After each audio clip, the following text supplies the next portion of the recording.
bienvenidos a nuestro tercer capítulo de nuestro podcast Camino al Bienestar. Mi nombre es Lorena Urtubia y hoy los invito a revisar un tema tremendamente interesante y que más de alguna vez quizás o han vivido o han tenido a alguien cercano que pueda estar viviendo una situación de este tipo.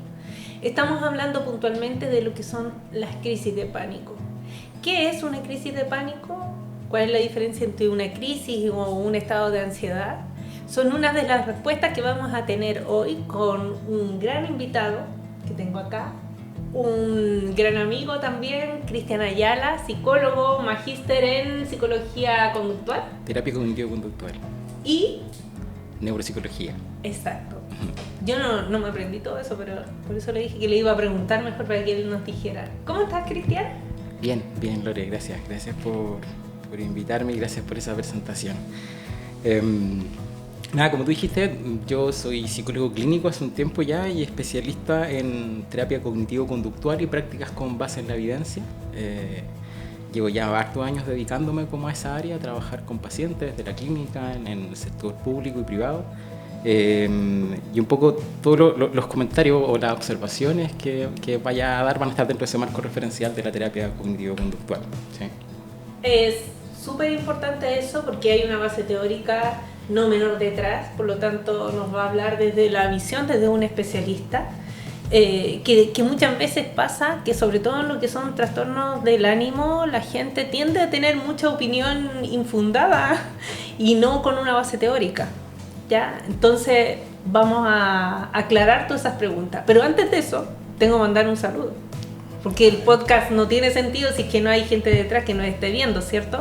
Así que a la tienda 384 del Mall Plaza Calama y a la 752 del Mall Outlet Coquimbo. Un abrazo para todos ustedes y esperamos que este podcast les guste.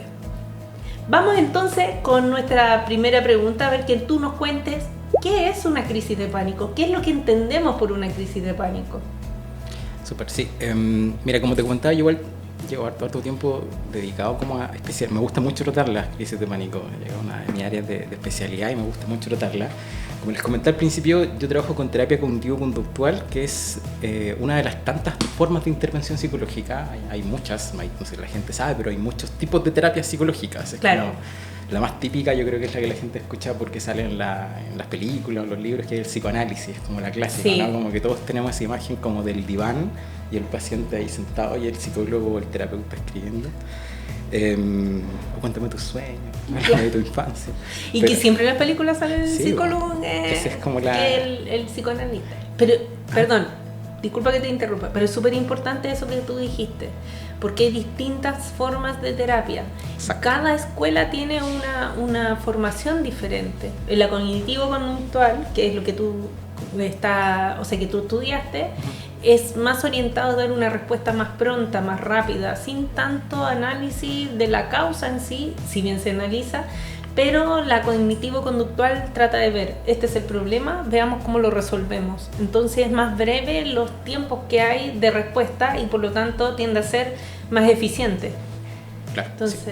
Eso es un poco el objetivo también, como poder como encontrar. La terapia cognitivo-conductual es un modelo, como te decía, de las prácticas con base en la evidencia y un poco, tal como dices tú, es como una terapia que se centra en cómo tus pensamientos y tus conductas van reforzando tus problemas, claro. tus malestares, no sé qué sé yo, tus patologías ya más complicadas. Y claro, el psicoanálisis hay como montones, sistémica, transpersonal, hay como 300 tipos de... Pero como te decía, hay un grupo de prácticas que se llaman prácticas con base en la evidencia, entre lo que está la terapia cognitivo-conductual, y es así porque es las terapias que se han aplicado a muchas personas y han demostrado tener resultados. Claro. Eso es como lo que... Entonces, claro, igual... Pues tú, no sé, el tema esto de hablar como en profundidad y analizar todos tus problemas como de la raíz, la verdad es que si bien sirve desde lo catártico de poder hablar, pero no existe evidencia de que si profundizamos mucho en tu infancia vamos a resolver tu problema actual. Claro. No hay evidencia de eso, o sea, como efectivamente la gente lo hace y los terapeutas les gusta indagar ahí, pero este modelo con el que les voy a contar particularmente se centra en estrategias concretas para poder resolverlo. Y que un modelo que se usa mucho en lo que son las crisis de pánico, porque es uno de los que más funciona. Totalmente, sí.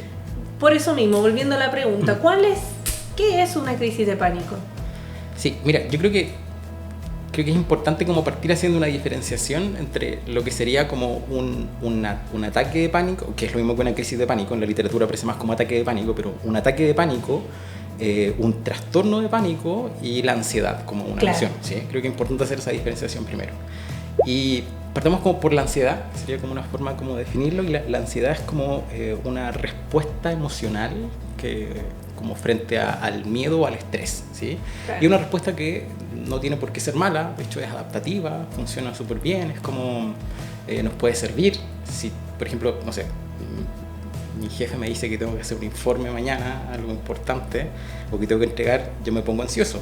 Y esa ansiedad me permite prepararme, entonces llego y hago el informe y lo reviso muchas veces porque estoy ansioso por eso, claro. para de alguna forma que el resultado sea lo mejor posible. Es una respuesta adaptativa. Adaptativa, sí. Quizá ahí los que a lo mejor vieron la película Intensamente, la 1 y la 2, ahí explica muy bien cómo ansiedad... La 2 sale con su moñito. Sí, la 2, yo creo que esa película es fantástica, yo la recomiendo mucho porque ahí explica con harta claridad. Entonces sería como la ansiedad. El ataque de pánico, pasando ya derechamente como a lo que sería el ataque o crisis de pánico, es una sensación, es un episodio súbito de miedo muy intenso que alcanza un pic en un periodo muy cortito, ¿sí? Entonces el ataque de pánico dura aproximadamente entre 5 y 20 minutos máximo, ese es el tiempo que dura, pero tiene un pic que es muy intenso. Y en ese pic lo que reportan los pacientes es que la sensación se caracteriza, por ejemplo, por palpitaciones, aceleración del ritmo cardíaco, dificultad respiratoria, parestesias, que son estos como hormigueos en las extremidades, sudoración, todo lo que tiene que ver con la activación del sistema simpático, que es lo que nos hace como estar ahí como a la alerta.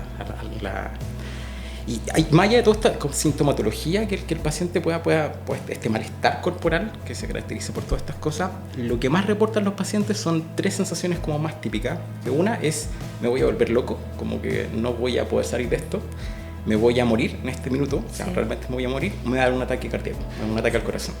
Un porcentaje importante de pacientes que sufren ataque de pánico terminan en urgencia pensando que están sufriendo un ataque cardíaco al corazón. ¿Sí? Nosotros tenemos mucho en la urgencia que nos llegan así como... Es mucho. Y les toman la presión, ahí se dan cuenta que nada, les ponen un clonazepam o una pastilla y con eso baja el... Entonces un poco esta sensación bien terrible, porque es espantosa, o sea, de hecho yo les explico que dura entre 5 a 20 minutos, pero 20 minutos son eternos, o sea, 20 minutos en el peor de los casos, habitualmente el pic se alcanza en 10 minutos, pero aunque sea poquito, o sea, es eterno, porque de verdad es una sensación muy terrible. Y la sensación de miedo es lo que produce una contracción en el pecho, como en los músculos del pecho, que es lo que da la sensación de que te está pasando algo en el corazón, ¿sí? Claro, porque tienen esa sensación de apretarse, siempre relatan que se me apretó acá. Exacto, eso es típico y claro, y obviamente como sienten que les cuesta respirar es porque cuando entran en este estado como de temor o de terror hiperventilan, entonces uno empieza a respirar más agitado y eso ahí se duermen las manos. Por eso es que la terapia cognitivo-conductual va como tus mismas respuestas van aumentando o intensificando el malestar y hay formas de regularlo. Eso sería como más o menos un ataque de pánico, ¿sí? Y el trastorno de pánico es como, imagínate que esta sensación del ataque de pánico es tan terrible y es tan horrorosa, es tan desagradable, que tú le tienes terror a que esto vuelva a pasar, porque no querés que te vuelva a pasar, entonces como que le tomas como un poco como de temor. Y por ejemplo, no sé, si te dio en el metro, lo más probable es que tú después no queráis volver a tomar el metro, porque pensáis que fue en el metro que te pasó esto. Entonces el trastorno de pánico es esta sensación de que me va a volver a un ataque de pánico, es el temor de que me vuelva a un ataque de pánico, es como miedo al miedo. Yo se lo explico a los pacientes que es como así, es como, para que tú te hagas una idea, yo tengo pacientes que tienen un trastorno de pánico hace un año y hace un año que no le dan un ataque de pánico, ¿se entiende? O sea, como que lleva todo ese año con temor a que le dé algo que no le ha dado. Y una de las cosas que caracteriza el trastorno de pánico es que las personas empiezan a hacer cosas para evitar acercarse a cualquier estímulo, cualquier cosa que pueda darle la sensación de que podría eventualmente tener un ataque de pánico. Un ejemplo que me gusta mucho poner a mí, que es como llevarlo de una forma más caricaturesca, pero imagínate que la ansiedad sería así como un mosquito que te está como zumbando en la oreja todo el rato, ¿cachai? Como que lo sentís como molesto y lo tenías ahí todo el rato encima. Es molesto, pero puedes hacer tu vida con el mosquito que está ahí. De alguna forma también te recuerda que, no sé, tenés que comprar matamosca o cerrar las ventanas o una cosa, sabéis que está ahí. Y el ataque de pánico sería que ese mosquito de repente se convierte en un dragón que escupe fuego, así como radicalmente, está encima tuyo. Entonces lo tenías encima, así de la nada, se convierte en un dragón gigante que escupe fuego y lo tenía ahí. Entonces es terrible. Y el trastorno de pánico sería que después de que te pasó eso, cada bicho que tú ves en la calle o cada cosa que tenga una forma similar al mosquito te va a empezar a dar como temblor. Claro, porque va a pensar que probablemente cualquier cosa se va a volver a convertir en un dragón. Sí. ¿Sí? Esa sería como la diferencia entre esas tres cosas. Sí, súper. ¿Esto le pasa a algunas personas? ¿Les pasa a todos? ¿En algún momento en la vida pasa más? Sí, buena pregunta. Primero, la prevalencia es que esto pasa más porcentaje de veces en mujeres que en hombres. O sea, Sí. El ataque de pánico se da más en mujeres.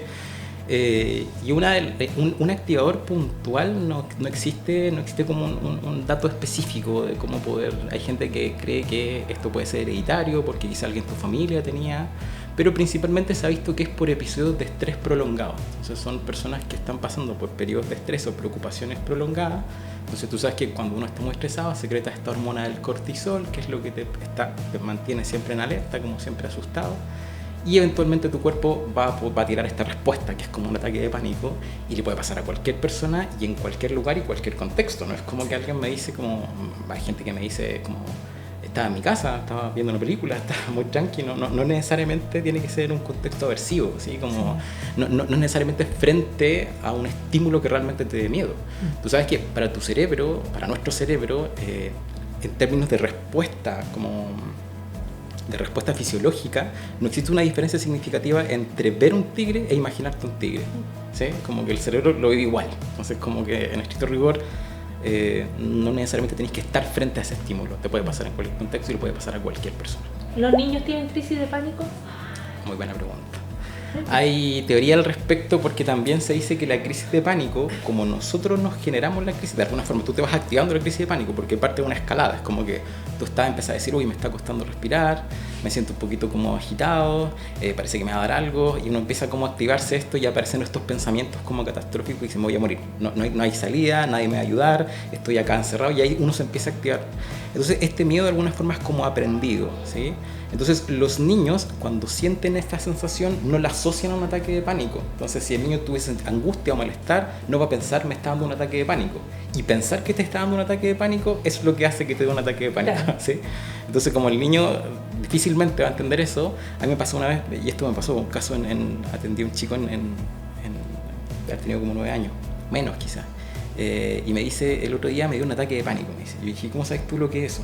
Y me dice, no, porque siento que me voy a morir. Y imaginé que podía sentirlo él. Pero no me hacía mucho sentido. Entonces cuando empezamos a indagar, claro, la mamá vivía muchos ataques de pánico y él escuchaba como la mamá decía, me estoy muriendo, me va a dar algo. Entonces él aprendió que cuando él tiene miedo o cuando se siente incómodo, es una potencial ataque de pánico. Entonces ahora él ya lo asoció a eso y probablemente él va a experimentar algo similar. Claro. Pero es difícil que los niños tengan. Es difícil, pero también están ligados a las crisis vitales, a periodos de crisis vitales, y generalmente se empiezan a desencadenar en lo que es la adolescencia. Ahí empiezan como las primeras crisis de pánico como tal, ¿cierto? Sí, y después ya es como que por un tema etario empiezan a escalar. Eso porque tú en la adolescencia empezás ya a como funcionar lo que se llama metacognición o metapensamiento, que es como pensar sobre el pensar. Es como un niño le pasa algo y lo analiza, como dice, ya, tengo miedo. Pero el adolescente dice, tengo miedo y no debería tener miedo. ¿Por qué tengo miedo sobre este miedo? Y esa metacognición es la que hace que uno entre en este estado como de alerta y activa una potencial ataque de pánico. ¿Sí? Y en el caso de las personas que conviven con adolescentes o los mamás, papás que tienen hijos de esa edad, ¿las redes sociales influyen en los potenciales ataques de pánico? Sí, sin duda. Tú tienes que pensar que nosotros somos el resultado, me gusta esta explicación, pero nosotros somos el resultado de 3 factores como fundamentales en la vida. Como uno es el temperamento, como que tú naciste como basalmente con algo, claro. Puedes tener 5 hijos y los 5 te salen distintos, aunque sea el mismo lugar ahí, como el temperamento es algo basal. Lo segundo es la cultura. Si nosotros hubiésemos nacido en Sri Lanka, seguramente también pensaríamos y sentiríamos distinto. Tú sabes que las culturas son... Sí. Y la crianza, como el aprendizaje, lo que tú vas viendo, ¿sí? Entonces esas 3 cosas te van como definiendo. Entonces de alguna forma las respuestas son aprendidas. Nosotros aprendemos a enfrentar las cosas de cierta forma. Tú sabes que nosotros somos países que la muerte es algo que es súper tabú. En otros países, como en otras culturas, es visto de otra forma. La vejez, por ejemplo, en otras culturas hay otra mirada de la vejez. Entonces la forma en la que enfrentamos el miedo también es cultural, pues como nos han enseñado a enfrentar esa respuesta.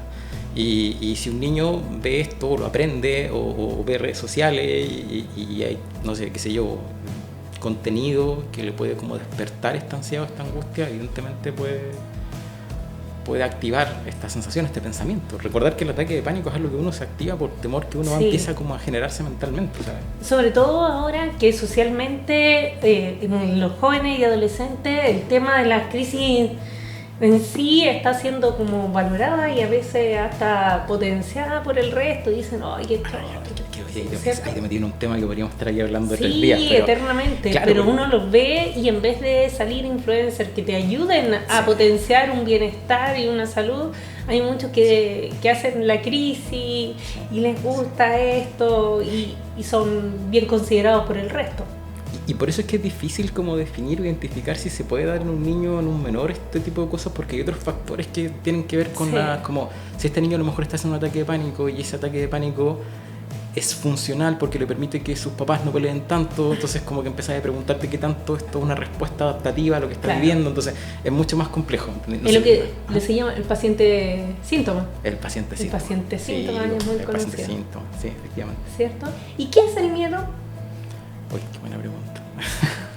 También volviendo a citar acá intensamente, que me gusta mucho, es una de las tantas emociones, y emociones hay caletas, como son muchas emociones. Yo, de verdad que a veces hay pacientes que llegan a la consulta y te dicen como, vengo a terapia porque estoy triste y quiero estar feliz. Es como, ya, pero es una emoción más, hay un montón de emociones, y hay gente que dice como, quiero venir a terapia para estar feliz, pero feliz no es un estado, o sea, es un episodio, es un momento, no está feliz siempre en la vida.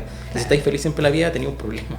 O sea, seguramente hay algo que está ahí a la base, pero no es normal que estés siempre feliz. Entonces todos los estados todas las emociones son transitorias, y esto, por fortuna o por desgracia, como queráis verlo, tanto para las buenas como para las malas. Entonces una emoción de tristeza, de angustia o de miedo también es temporal. Entonces, y el miedo te permite, todas las emociones cumplen una función. Entonces por algo el miedo te permite, no sé, prepararte para algo, prever algo, estar atento a algo, cuidarte, defenderte o huir. Pero el miedo es una respuesta adaptativa también, una respuesta emocional, es una emoción. ¿Tú crees hoy que tenemos políticas que ayudan a fomentar una buena cultura de educación de emociones? Políticas que... chuta. ¿Por qué te digo esto? Porque generalmente cuando uno habla de salud mental y eso, tiene que ver con emociones, como cómo yo las gestiono. Sin embargo, por ejemplo, cuando yo tengo que pedir hora para ir al médico, para pedir a un especialista, muchos lugares te miran mal o te lo cuestionan y realmente estás enferma y necesitas eso. O si mi hijo está mal, ¿será necesario que vayas? ¿Tú has visto algún cambio? Porque tú trabajas hoy en salud pública, ¿cierto? ¿Has visto que haya algún cambio en la sociedad que beneficie lo que son la gestión de emociones? Mira, yo creo que esta generación como que ha dado harto la pelea por defender la salud mental, ¿eh? Como que una generación que ha visibilizado esto. Yo creo que cada generación se está como esforzando más por eso, como que de verdad que antiguamente era así como, no sé, mi papá, mi abuela, y era como que la tristeza es una invención. Es como te daban agüita al Carmen. Agüita al Carmen, claro. Nomás, pues listo. Y si tenéis depresión, tira para arriba, ¿no? Toronjil. Sí, no hay nada, y el ataque de pánico que briscobarde nomás. Claro. Agüita melisa me da mi abuelita, ¿viste? No, sí. En el mejor de los casos, porque alguna oportunidad hasta me pegaron por tener miedo. Claro. Los niños no lloran. Los niños no lloran. Palmazo. Entonces yo creo que más que las políticas, yo creo que las generaciones se van esforzando por visibilizar más los problemas de salud mental, por visibilizar como el impacto que tiene en la salud, y eso ya está más que estudiado, como el impacto de la salud mental en el cuerpo. ¿Tú cachai? Que personas con traumas viven tiempo menos, tienen menos tiempo de vida, menos salud, el cortisol inflama los órganos. O sea, sí hay estudios que demuestran que periodos largos de estrés tienen daños irreparables como en los órganos, ¿cachai? O sea, como puedes tener problemas como cardiovasculares, respiratorios, o sea, solo por estrés. ¿Qué es el cortisol? La hormona del estrés. Exacto. Sí, la temida hormona del estrés, que también es funcional, ojo. Sí. En cierta medida también es funcional, pero en grandes cantidades. Que es secretada por las glándulas suprarrenales. Exacto. Que están sobre los riñones. Exacto. ¿Cierto? Así es. Sí. Es súper importante porque la gente no sabe. Entonces después dice, ¿por qué hablamos de nutrición? ¿Por qué hablamos de salud mental? Porque si yo esfuerzo mis riñones, también estresan a las glándulas suprarrenales y esas que secretan más cortisol y hacen que nosotros tengamos un estado completo inflamatorio y nos alteramos más. Hay estudios súper interesantes ahora, estudios muy bacanes, como tú sabes que hoy día se habla de un segundo cerebro que está en el estómago. Sí. Sabes que nosotros, la mayoría de las personas que toman algunos fármacos como psicoterapéuticos para la ansiedad o para la depresión, que son los típicos, los antidepresivos, que son los inhibidores selectivos de la recaptación de serotonina, la sertralina, la fluoxetina, la venlafaxina, la escitalopram, que son los típicos que algunos han tomado. Son medicamentos que lo que hacen es regular la serotonina, y de hasta hace un tiempo se pensaba que la serotonina estaba como en la cabeza, ¿no? Pero ya se ha visto que la mayor concentración de serotonina está en la guata. Yeah. Por eso uno tenía ansiedad, uno se enferma de la guata. Entonces, como, yo no sé, era tan simple como verlo, o sea, como, sí. ¿Por qué? Por un mal rato en el trabajo, por un estrés, me tuve que ir al baño, o sea, sí. A ese nivel es como darse cuenta que efectivamente las emociones tienen un impacto ya gigantesco, sí, en el cuerpo. Es típico, domingo en la noche uno dice, ay, hoy me duele la guatita, ¿cierto? O me dio acidez, no sé por qué. Sí. Y es solamente la sensación de que al otro día tengo que volver a una rutina que a lo mejor no me hace tan feliz o algo así. Y uno se afecta en la guatita, si el cuerpo cuando dicen que habla, es verdad. Es muy real eso, yo creo que las emociones también parte de identificarlas, porque es lo que decís tú, no hay mucha educación en general. Emocional, yo creo que la gente no conoce, como digo, la gente maneja como 2 o 3 emociones nomás, dice como que estoy triste o estoy feliz, ¿no? Pero hay un abanico gigantesco de emociones, entonces a veces quizás no tenéis rabia, a lo mejor que tenéis frustración o decepción, entonces es como ir viendo cómo las emociones van funcionando en ti. Y a mí me pasa muchas veces, por ejemplo, hay palabras que como que son muy rebuscadas, o muy utilizadas. A mí me pasa a veces que en la consulta llega un paciente y me dice, digo, ¿por qué está acá? Y me dice, porque tengo ansiedad. Yo hasta la fecha no sé qué me está diciendo con eso. O sea, yo no sé qué me están diciendo con que tienen ansiedad, porque la ansiedad se manifiesta de muchísimas formas. Es como, te da ansiedad, pero que te dan ganas de comer, te da rabia, te da pena, te da como que hay muchas cosas asociadas a la ansiedad. La ansiedad es como una gran emoción, pero lo que está detrás, cuál es el problema que te trae acá a terapia, es como... porque la gente tiene que como ir aprendiendo cómo identificar las emociones se sienten en el cuerpo, cuando nosotros tenemos como eso que decimos como tengo el pecho apretado, como la angustia, o tengo un nudo en la garganta, sí. Tengo pena, tengo como esta sensación de molestar en el estómago, estoy ansioso, o sea, están en el cuerpo las emociones. Bueno, vamos a hacer una pausa breve. Este tema da para mucho y tenemos muchas preguntas también que nos han llegado y nos han surgido, así que a la vuelta vamos a seguir revisando.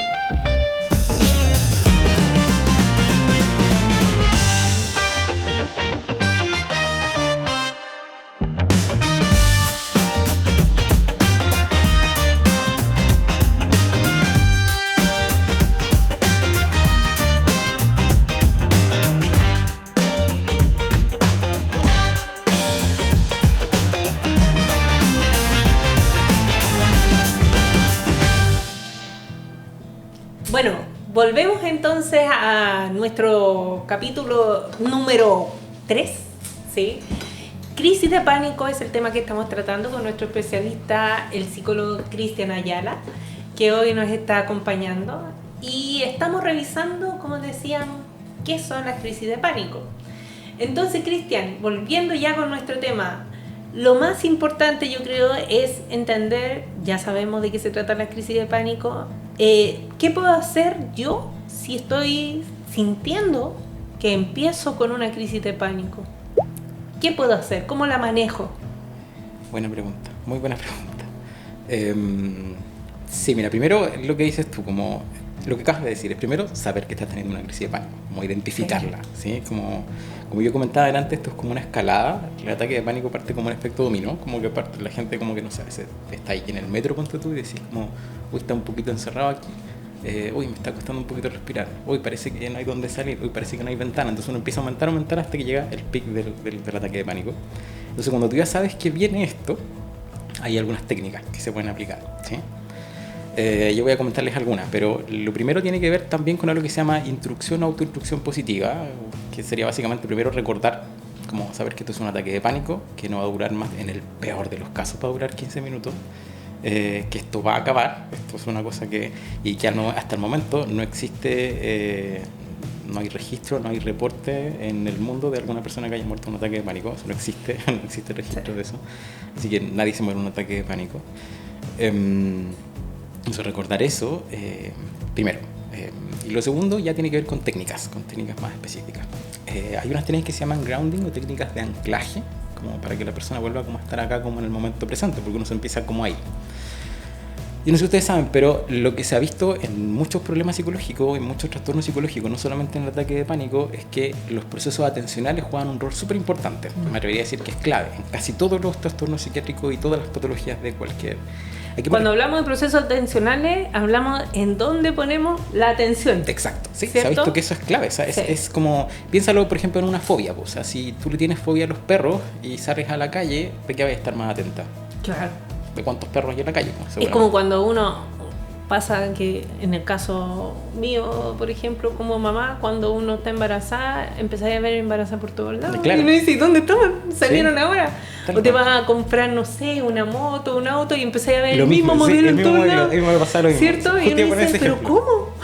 Sí, tal cual. La atención se te dirige a esos puntos y hay un montón de investigación sobre eso, incluso en trastornos, no sé, en dificultades relacionales o pacientes que consultan por episodios como de celos, como de la pareja.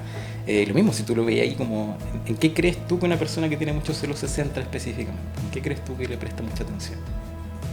¿En qué hace el otro, me imagino? No sé. Claro, pero específicamente en todas las como claves o señales que él pueda interpretar como que una potencial infidelidad. Entonces, por ejemplo, si, no sé, estoy contigo y de repente estamos viendo una película y a ti te suena el celular, obvio que es del amante. O sea, no puede ser de nadie más. ¿Entendés? Entonces voy a estar atento de cuántas veces te suena el celular y mi atención se dirige para allá. Bueno, por eso dicen que los infieles son los más celosos. Porque como la hacen, están pendientes de lo que el otro... Me van a joder. Uno se centra en muchas... Para que tú te hagas una idea también, lo que se ha visto en estudios bien bacanes. Una vez hay un estudio que como que muestra que tú puedes hacer un eye tracking, que es como un mapeo ocular. Entonces a una persona se le pone una sala de estudio y yo puedo ver para dónde está mirando. Entonces imagínate una pantalla blanca y una línea verde, entonces se raya toda la pantalla blanca para donde la persona está mirando. Entonces eso con pacientes que tenían aracnofobia, ponte tú. ¿Dónde crees tú que la atención de los pacientes con aracnofobia, dónde crees que tú que se manchó en verde? ¿Qué parte de la pantalla? ¿Qué crees? Arriba, arriba, en la esquina, sí. La esquina. Pero tú en este momento nosotros estamos en una sala. ¿Cuántos de los que estamos aquí hemos mirado la esquina? ¿Tú la has mirado? No. Yo tampoco, porque no tenemos aracnofobia.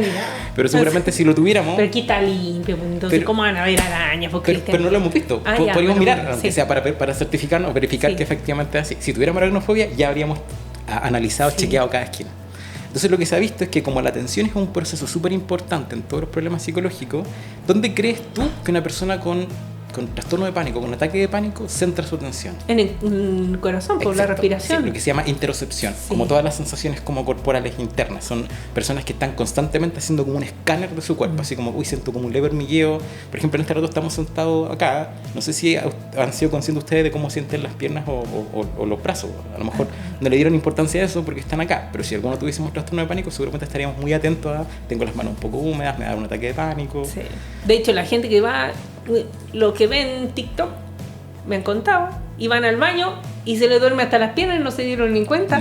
Y cuando ya después no se pueden parar, ahí se dieron cuenta. Exacto. Es porque la atención no estaba pendiente de eso. Sí, es un proceso que nosotros le llamamos como esto que queda como en el subconsciente. Es como, en este momento estoy con un reloj y ahora que dije que estoy con un reloj lo acabo de sentir. Pero antes de eso se me había olvidado que tenía el reloj. ¿Sí? Entonces, si yo tuviese fobia a los relojes, nunca habría dejado de sentir el reloj en mi mano. Entonces, lo que se sugiere en estos casos es, como son personas que están constantemente analizando o escaneando su cuerpo, es que puedan como redirigir esta atención. Sí. Y para eso están las técnicas de anclaje.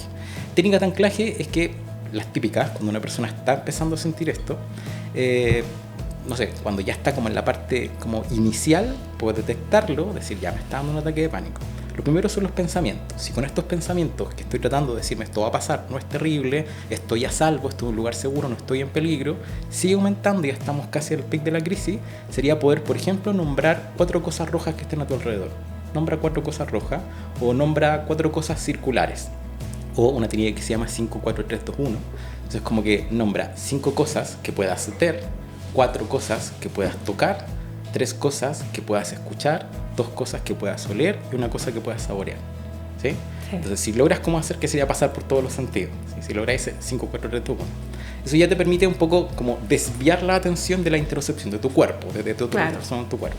O sea, en el fondo tú utilizas todos los sentidos que tienes para sacar la atención. Sí. Y es súper importante. Por ejemplo, una de las cosas que yo he visto como un tips que se usa mucho en terapia también, son estas pequeñas botellitas de aromaterapia. Perfecto, sí. Sí, ¿y por qué uno dice que funciona? Porque te la aplicas y usas, pones la atención en otra cosa que es el olor. Absolutamente. ¿Cierto? En la sensación, incluso hay otras que tienen que ver mucho con sentir la sensación, la temperatura, por los oídos, que escucho, cómo lo estoy haciendo, etcétera, y que es la misma técnica que usas tú. Tal cual, es como tocar la textura de tu ropa, alguna sensación como que esté cerca tuyo, poder sentirla, serían como las técnicas de anclaje. Sí. Y una específica, que es lo que yo más sugiero a mis pacientes, que esta me gusta, que se llama, una técnica que se llama entrenamiento en ventilación, que es como una de las prácticas que mejor funciona, y recuerdo que yo la aprendí del psiquiatra Rodrigo Figueroa, que es el encargado de los primeros auxilios psicológicos de la Universidad Católica. Entonces enseña esta técnica como primer auxilio psicológico, y él dice, me gusta mucho esta explicación, porque él dice que hacer la técnica de forma correcta equivalente a tomarte un clonazepam de 0,5. Mira. Entonces, además pensar en esa idea te calma, o sea, solamente saber que tienes ahí un clonazepam en tu bolsillo, pero en tu mente es alto más, y esas son las cosas que te permiten mantenerte tranquilo, saber que lo puedo controlar, que está en mi control, porque tengo estas herramientas, tengo esta estrategia. Entonces, en esa lógica, este entrenamiento en ventilación sería, primero, aprender a respirar, ¿sí? Sabemos que lo típico, y la mayoría ha escuchado, que la respiración debe ser en estos momentos como diafragmática, que significa esto de llenar la guatita. Acá arriba, sí, cuando como, decimos acá arriba. Sí. Ahí arriba, como la guatita, como inflarla como una sandía, inflarla, respirar, y después soltar el aire y vaciar la guatita lo que más se puede. Es la respiración diafragmática, ¿ya? Hay personas que practican yoga, meditación, conocerán estas respiraciones. O que cantan. O que cantan. Los que cantan también usan... O que actúan también en teatro. Claro, se utiliza. deberían de usarla. Deberían. Bueno, en verdad todos deberíamos de repente usarla, pero se nos va. Entonces, tenemos la respiración diafragmática como primera cosa. Este ejercicio va en que ustedes puedan contar 4 segundos en su mente, mantener 4 segundos, y en 4 segundos que están contando puedan rellenar el diafragma, hacer la respiración, 4 segundos, 1, 2, 3, 4. Luego vacían inmediato, contando 1, 2, 3, 4, y sin aire cuentan 1, 2, 3, 4. Claro, mantención. En la mayoría de los ejercicios de respiración es al revés, es la persona tiene que respirar y mantener en los pulmones y después botar. Esto es al revés, o sea, uno respira, uno inhala, exhala inmediatamente y sin aire sostiene 4 segundos. Esto es importante además hacerlo, que en tu mente nunca tienes que dejar de contar 1, 2, 3, 4 y calcular que tu diafragma se llena en esos 4 segundos. O sea, tratar de calcular. Y a veces, no sé, por ejemplo, voy en el 3 y ya me quedé sin... Entonces trato de calcular. No son segundos por reloj, o sea, tú más o menos vas calculando. Entonces, en esta lógica, tu trabajo va a ser ir contando 4 segundos en tu mente, calcular de que se llene tu estómago, que se llene tu diafragma, mantener la respiración, y ya la respiración regula tu sistema simpático, y eso ya es, naturalmente te alivia. El pensar en el 1, 2, 3, 4 te ayuda a distraer la atención, y respirar de la guatita evidentemente sirve para todo eso. Los pacientes me dicen a veces, empecé a hacerla y después se me olvidó por qué la había empezado a hacer. O sea, como empecé a hacer el ejercicio y después se me olvidó por qué estaba. Como también es frecuente que a veces hasta les dé sueño. Sí, yo lo utilizo en la noche, yo lo utilizo harto, sí.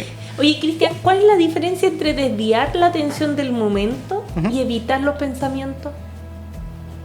Buena pregunta. ¿Evitar los pensamientos como en términos de algún pensamiento en específico o todos los pensamientos? No, en general, en uno específico más que nada, porque eso es lo que genera la crisis de pánico, el pensamiento en específico, ¿cierto? Claro, sí. Es que, claro, tú estás desviando la atención, dirigiéndola a otro punto, y podemos decir que de alguna forma estás evitando los pensamientos negativos, porque estás tratando de desviar la atención. Eso es bien fina, esa distinción entre evitar y desviar, pero en este caso vamos a pensar que estamos desviando la atención. La evitación tiene una función más, de mi punto de vista, a veces más patológica. Nosotros en terapia... De no enfrentar. En terapia cognitivo-conductual está como este lema de como toda evitación del malestar solamente genera más malestar. ¿Sí? Sí. Entonces, si se puede enfrentar... De hecho, cuando ya hay trastorno de pánico, una de las estrategias que se utiliza para que los pacientes puedan como recuperar su estilo de vida funcional es exponerlos a ciertas como situaciones de malestar. Entonces, por ejemplo, si un paciente le tiene fobia a los perros, no es un misterio pensar que la manera de perderle temor a los perros es acercándote a un perro. Sí. Evidentemente no te voy a tirar una perrera con claro, claro, en terapia cognitivo-conductual primero uno conversa, uno va tratando de hacer imaginería, tratando de hacer como a poquito sistemático se llama, hasta que el paciente se sienta en condiciones de... Pero evitarlo, si un paciente tiene trastorno de pánico y no se sube al metro para que no le dé un ataque de pánico, eso es lo que no se sugiere, porque ahí está evitando una cosa, ¿sí? Que no es lo mismo que redirigir la atención. Tú puedes subirte al metro y tratar de redirigir la atención de tu interocepción, de estas sensaciones como que son incómodas. Quiero destacar que el uso de las herramientas, y esto va para todos, nos permite tener un nivel de vida más saludable y que es herramienta costo cero. La tenemos a la mano, es súper fácil de hacer, lo podemos hacer en cada momento, no es necesario que estemos en algunas condiciones específicas, no, podemos hacerla todos los días si queremos para empezar a practicar. Nos ayuda a estar en lo que dicen en el aquí y el ahora y empezar a trabajar. La mente es como un músculo, tal cual, ¿cierto? Si uno va al gimnasio, es tan bueno va a ir al gimnasio a veces, bueno, no tanto, yo no tanto, pero en general uno puede ir al gimnasio y sacar cuerpo, también podemos tener fortaleza mental. Yo una de las cosas que siempre converso con las personas que trabajo y digo, si hay un monje budista, la única diferencia de él con nosotros es que él tiene disciplina y trabaja su mente versus una persona que hace fisicoculturismo que trabaja su cuerpo. Ambos son expertos en su materia, pero nosotros no es necesario que lleguemos a eso, pero sí podemos tener un punto medio en donde al menos podamos controlar y reconocer las emociones que tenemos, ¿cierto? Sí. Yo creo que en ese sentido es como a mí me llama mucho la atención, nosotros trabajando con pacientes, a veces siento que las indicaciones del terapeuta o de la salud mental no son tan... El paciente no las sigue, no sé, si tú vayas al traumatólogo o al kinesiólogo y te dice que tenés que hacer un ejercicio para el manguito rotador, qué sé yo, llegáis y lo así. Pero si el psicólogo te dice tenés que hacer, no sé por qué la gente no lo hace, no le llega como una indicación, o sea, no es una indicación, tenés que hacerlo como si fuese un tratamiento. Entonces, por ejemplo, este ejercicio que les acabo de comentar de respirar en 4 tiempos, les sugiero que lo practiquen por lo menos durante 10 segundos 2 veces al día. Al menos durante un par de semanas, como para que cuando estén en la crisis ya lo tengan mecanizado, porque si estáis en la crisis, ¿cómo era lo que dijo el psicólogo? Era 3, 4, pero no y te ponís más nervioso porque no te acordás. Entonces como mejor como tratar de practicarlo un par de veces antes, háganlo 2 veces al día, no se demoran nada, lo pueden hacer, no tienen que ponerse en posición de yoga ni nada, lo pueden hacer camino a la pega, en el auto, ¿cachai? Como que lo hacen un par de veces, como, o sea, 2 veces al día, y después van a tener una estrategia, porque además la investigación ha demostrado que lo que hace que el paciente tenga un ataque de pánico es la sensación de sentir que no tiene herramientas para manejar la crisis de pánico. Que no tienen control. Los pacientes me dicen a veces, no sé, tienen que andar con el clonazepam, o con la pastilla, con el cotiazepam, o con el Rice que utilizan, y a veces me dicen, si yo salgo de la casa y sé que lo tengo en el bolsillo, no me va a dar un ataque de pánico. Pero si yo salgo de la casa y se me olvidó, me da un ataque de pánico. Entonces, ese RICE puede ser esta estrategia, esta herramienta tuya. O sea, este RICE no se te puede quedar en la casa porque aprendiste a usarlo, ¿cachai? Sí. Ese es un poco el objetivo. Y, bueno, hemos dado herramientas y hemos hablado de cuando una persona sufre crisis de pánico. Pero, ¿qué pasa cuando yo veo a un compañero de trabajo, veo a alguien en la calle, veo a un pariente? ¿Qué es lo que puedo hacer yo como un tercero para apoyar al que la sufre? Sí. O podríamos, antes de eso, ¿qué es lo que no tenemos que hacer? Porque eso es lo más... Y aparte cuando uno es psicólogo, uno dice, ¿pero cómo te dijeron esto? Sí. Eso es lo más frecuente. ¿Qué es lo más habitual y que no tenemos que hacer? ¿Qué no tenemos que hacer? Sí. ¿Qué no tenemos que hacer? Primero, como que pretender ser como superhéroes, como tratar de como yo les voy a sacar este ataque de pánico, yo voy a ser el que lo va a ayudar a salir de esto. Es como que en verdad no primero eso, no utilizar palabras como ya, si esto no es para tanto, o estáis, no sé, estáis haciendo show. Claro. O el retar. O el retar, claro. El retar es súper común. O invalidar, que es como decir, ay, pero que le hay color, si esto... Ya se le va a quitar. Si no hay nada, ¿por qué te estás asustado? Si no está pasando nada, que te tranquilo. Otra vez estás con la misma cuestión. Otra vez estás con la misma cuestión. ¿Cierto? Claro. Es súper habitual eso. Súper habitual. Entonces, primero, como no, de verdad reconocer que esta sensación es terrible. Imagínense el dragón que está escupiendo fuego enfrente tuyo. Para esta persona es muy terrible esa sensación. Sí. Para nosotros, como esa persona está pasando pésimo. Entonces, en ese momento, primero lo que pueden hacer son palabras como de contención, que es como decir, yo estoy contigo, voy a estar acá, te voy a acompañar. Pueden sacarlo del lugar estresante y llevarlo a un lado donde esté más tranquilo y decirle que tú vas a estar ahí. Eso es todo, que vas a estar ahí, vas a acompañar. Le puedes explicar este tipo de cosas, decirle, mira, estás teniendo un ataque de pánico, esto va a pasar, tiene una duración máxima de 10 minutos, te prometo que esto no es grave, no te vas a morir, yo voy a estar acompañándote. Son las cosas que tú puedes decirle, como decirle respirar junto con la persona y respiremos juntos. Este dolor que sentís en el pecho es porque tienes miedo, tratar de... Ahora también en la medida en la que la persona vaya aceptando este discurso y si la persona está muy, muy asustada, solamente estar ahí. Eso es como lo que yo sugiero, pero la verdad es que como esto es un estado transitorio se pasa solo. O sea, se va a pasar solo. Por eso hay que estar ahí para que la persona sienta que alguien me está acompañando. ¿Podemos apoyar, por ejemplo, con la técnica del 5-4-3-2-1? Perfecto, y es una forma de decirle a la persona, dime 5 cosas rojas que hayan, porque el 5-4-3-2-1, claro, ese puede ser, pero es un poquito más, yo creo que un poco más compleja en el momento y la persona tiene que aprender para poder identificarlo. Por eso. Pero nosotros, el más simple, desde fuera, tú como una persona que está ayudando a alguien, decirle, nómbrame 5 cosas redondas a tu alrededor, o dime, claro, estas 5 cosas rojas, o toca la textura de tu pantalón, dime cómo se siente, como ese tipo de cosas, lo del anclaje, hacer que la persona vuelva acá. Sí.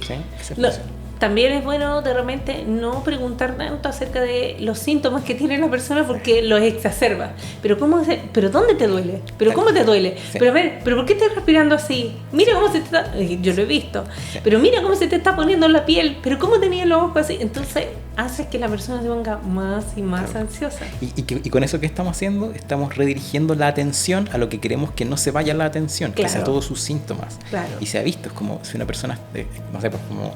Si tú te dicen lo que tú estás sintiendo, lo exacerbas, como cuando le dices te pusiste rojo y te pones más rojo. Como, o cuando yo, no sé, a veces si me siento mal o me siento un poco mareado y me pongo pálido, lo converso a veces con amistad, con personas, no me digan que estoy pálido porque me siento más pálido. Sí. Y eso me hace que me maree más, como que al menos dime, no, está todo bien. Pero si me dicen que estoy pálido, me siento más ansioso. Sí. Sí, eso es súper importante. Y conocernos, escuchar nuestro cuerpo. Cuando uno se conoce y escucha su cuerpo, sabe lo que es anormal de lo que no es anormal. El problema es que estamos en una cultura en donde nos dicen el cuerpo está disociado del resto y no lo escuches. Es malo escuchar tu cuerpo. Entonces llegamos al doctor o a la consulta que sea cuando ya estamos mal, ¿cierto? Del miedo. Y por lo mismo, hablemos del control versus manejar las crisis. ¿Cómo lo podemos hacer? Porque el control es una situación permanente, ¿cierto? Uh-huh. La necesidad de controlar es general. Pero en una crisis, ¿qué es lo que tenemos que hacer con el control? ¿Lo soltamos? ¿Lo tomamos más?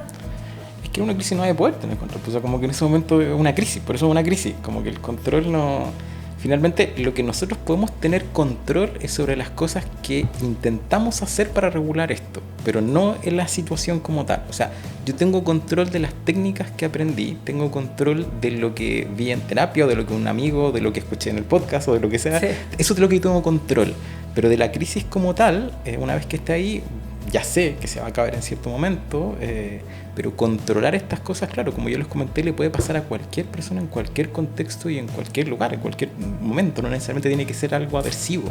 Puede pasar, así que pensar como en control, claro, a lo mejor esa palabra quizás un poquito más, no es tan precisa como decir tener estrategias para aplacar los síntomas, dar lo que va a pasar solo.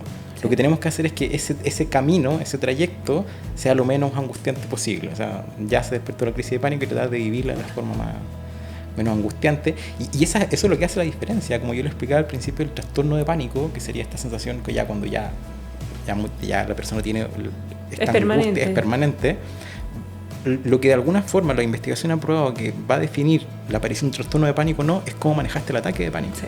O sea, si tú no tuviste cero manejo, si además alguien te retó, si además no tuviste ningún apoyo y además hiperventilaste más y llegaste a urgencia, obvio que va a tener después un trastorno de pánico porque la experiencia fue muy traumática. Entonces como que eso hay más probabilidad. Pero si te acordaste de esto, pensaste y respiraste al contrario, puede ser una sensación como, uy, parece que yo puedo tener algo de control.